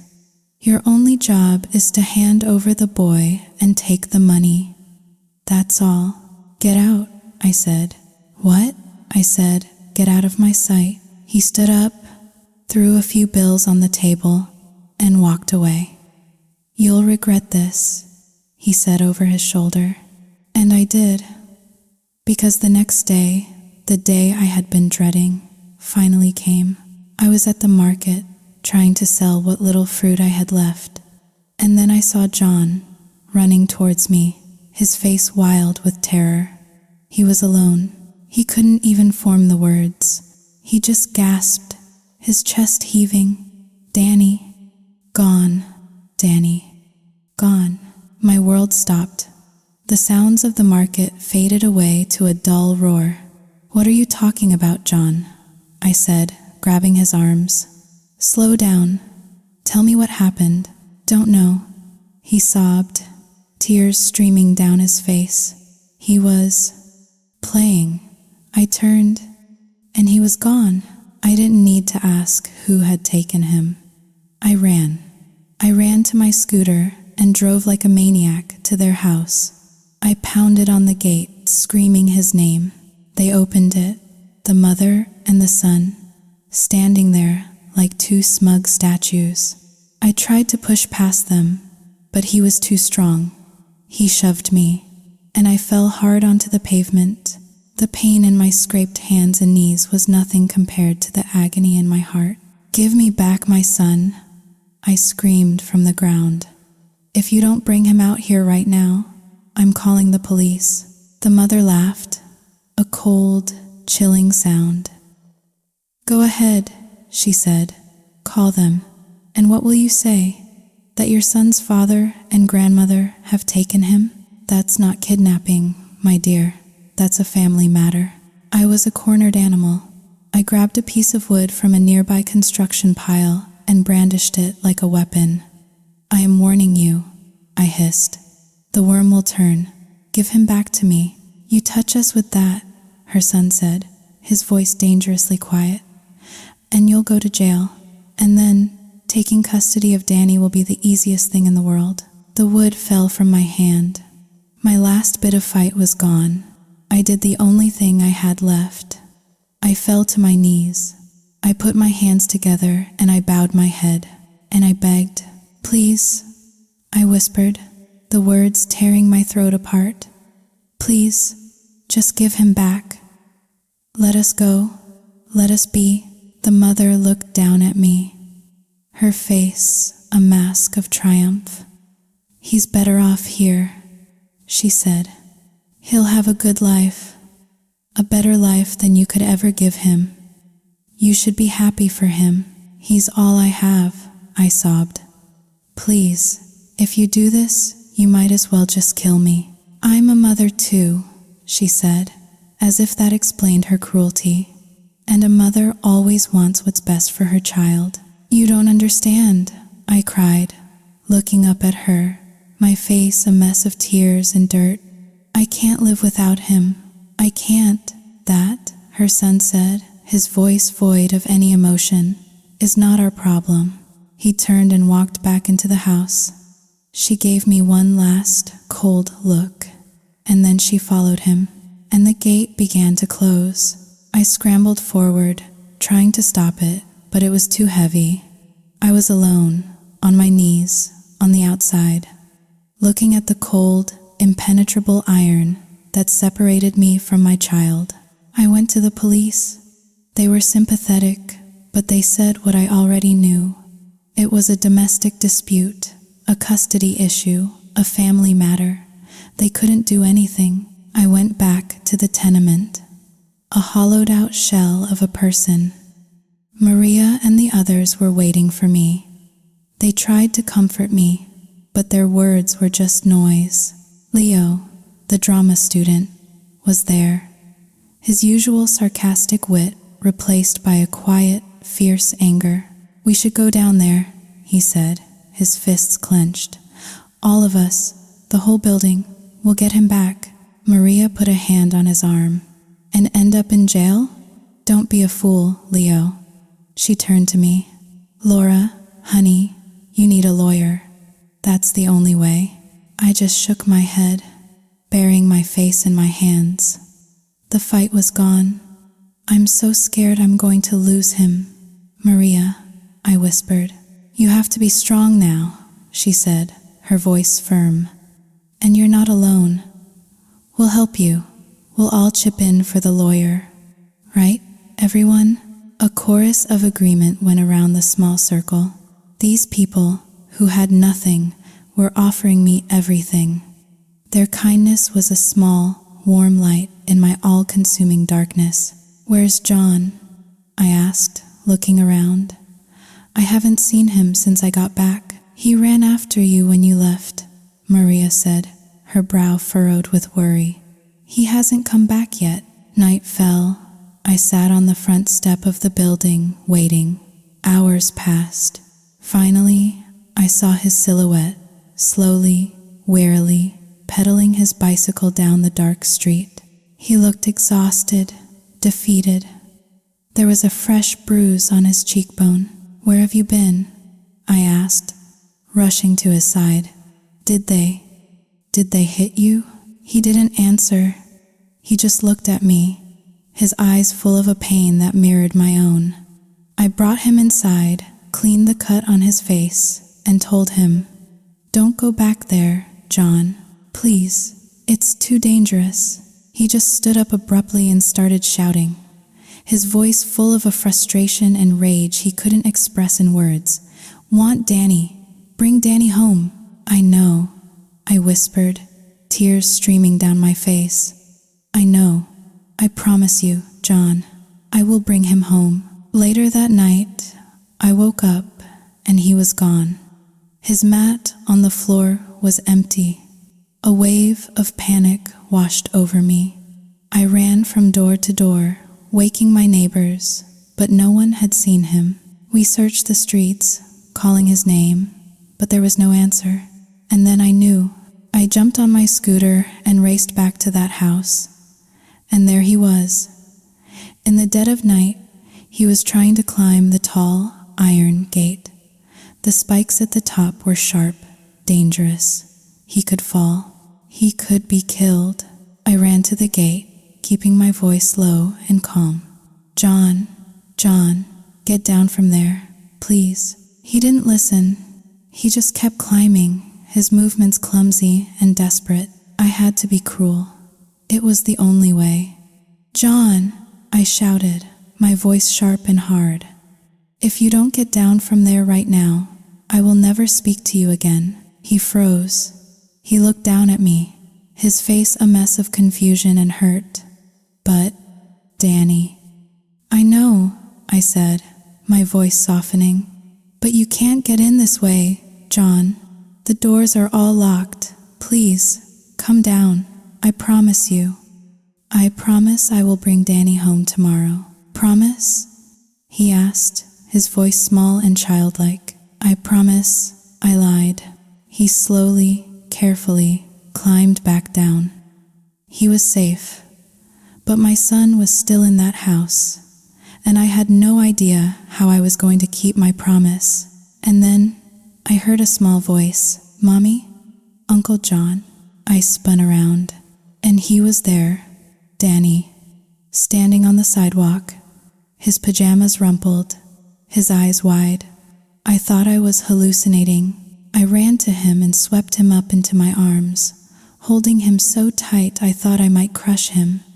I buried my face in his hair, sobbing his name over and over again. "Oh, my baby, my baby, I missed you so much." "I missed you too, Mommy," he whispered. "Grandma wouldn't let me go outside." How did you get out?" I asked, pulling back to look at him. And that's when I saw her, a young woman walking towards us from the shadows across the street. "You must be his mother," she said. It was his wife, the man's wife. "I brought him back to you," she said, her voice devoid of emotion. "Not because I'm a good person, but because I want you and this child out of my life, out of my husband's life, forever." She took a step closer. "My mother-in-law is planning to sell their house and move. They're going to disappear. If you want to keep your son, I suggest you do the same. Go somewhere they can't find you." She didn't wait for a thank you. She just turned and walked away. I held my son in my arms, and I knew what I had to do. I went back to the tenement, and I packed. I put everything we owned into 2 suitcases. I looked at John, who was sitting on the floor, holding Danny, refusing to let him go. "John," I said softly, kneeling in front of him, "do you want to come with us?" He looked up at me, his eyes full of hope. "Go where?" "Away from here," I said. "Back to my hometown, to the country. We'll start over, and we'll never come back." He didn't hesitate. "Go," he said, nodding. "We go together." And so, as the sun came up, we said our goodbyes. We walked away from the city that had given us so much pain and so much love. I knew what was waiting for me back home. The whispers, the stares, the judgment, but I would have my son, and I would have John. And this time, I would be strong enough to face it, because we would face it together. As a family, I arrived back in my hometown not as a single woman, but as a mother with a child and a man who was not his father. I could feel the curtains twitching in the windows as we walked down the main street from the bus station, John carrying our suitcases, me holding Danny's hand. The whispers started before we had even reached my uncle's house. I heard them, loud and clear. "Look, it's her. And who's that with her? The boy doesn't look like him. Another one of her mistakes, I guess." I just kept walking, my head held high. I wouldn't let them break me. Not this time. My uncle and aunt welcomed us with open arms. We ate a big family dinner, my cousins marveling at how much Danny had grown. I explained who John was, quietly, to my uncle, that he was a good, kind man who had been through a lot. That was all he needed to know. We moved back into my mother's old house. I enrolled Danny in the local school, and I decided to go back to the only thing I knew how to do. I opened a fruit stand in the town market. The judgment was immediate and relentless. People would walk by my stall and pretend not to see me. And then there was Sarah Miller, the woman from the grocery store. Her butcher shop was just a few stalls down from mine. Every time one of my few customers would leave, I'd see her call them over, whisper something in their ear, and that customer would never come back. This went on for a week. My business was dying before it even had a chance to start. I finally confronted her. She didn't even pretend. She just picked up her fly swatter and started waving it at me as if I were an insect. "Go away, you filthy thing," Go on, shoo. Sarah, I said, trying to keep my voice even. We're both mothers. We're both just trying to make a living. How can you do this to me? Do what? She sneered. People don't want to buy from you. That's not my fault. You made your bed a long time ago, Laura. Now you have to lie in it. The old rage started to bubble up inside me, but I pushed it down. It wouldn't do any good. I just turned and walked away. That evening, the whole town was in a panic. Sarah's 5-year-old daughter, Hannah, was missing. She'd been playing in her front yard and had just vanished. Search parties were organized. People fanned out across the fields and woods. I saw Sarah, collapsed in a chair on her porch, her face white with terror, sobbing hysterically. I joined the search. On my way out of town, I saw John and Danny. Danny had been at my uncle's house. "Mommy, where are you going?" he asked. "I'm going to look for Hannah, sweetie. She's lost." Danny's eyes went wide. "Hannah, the one who came to our house to play?" "That's right, baby." "But I saw her, Mommy," he said. My heart stopped. "What do you mean, you saw her? When? Where?" "This afternoon," he said, pointing down a little used dirt road at the edge of town. "When Uncle John was bringing me home, I saw her walking that way. I put them both on my scooter and we drove. Danny directed me to the spot. We split up and started searching, and then I heard John's voice calling my name. "Laura, in here." He was pointing to a thick, thorny briar patch. I shined my phone's flashlight into the tangled mess of branches, and there she was, Hannah, curled up in a little ball, fast asleep. It was a miracle she hadn't been torn to shreds by the thorns.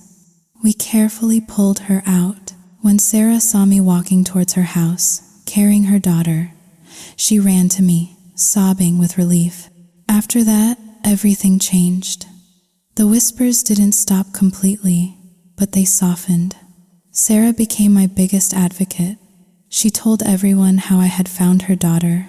She sent customers to my stall. Slowly, grudgingly, the town began to see me not as the girl I had been, but as the woman I had become. A few months later, the old woman, Danny's grandmother, showed up at my house. She looked older, tired. She apologized for everything. She told me her son and his wife were having their own problems, that her obsession with Danny had torn their family apart. She gave me a savings bond for Danny's education. It was a lot of money, a peace offering.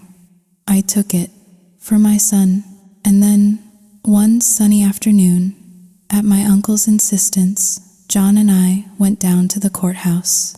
We made it official. We got married. We had a small celebration afterward, just family.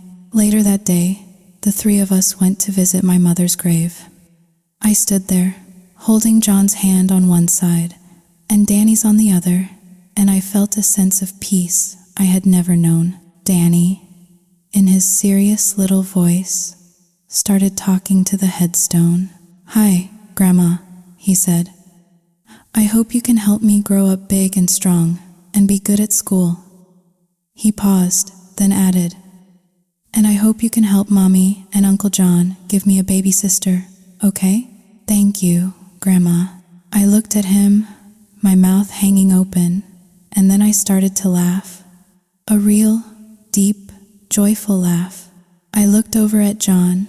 He didn't understand all the words, but he saw me laughing, and he started laughing too, that big, booming, innocent laugh of his. And the sound of our laughter, the three of us, our strange, broken, beautiful family, echoed across the quiet, sun-drenched field.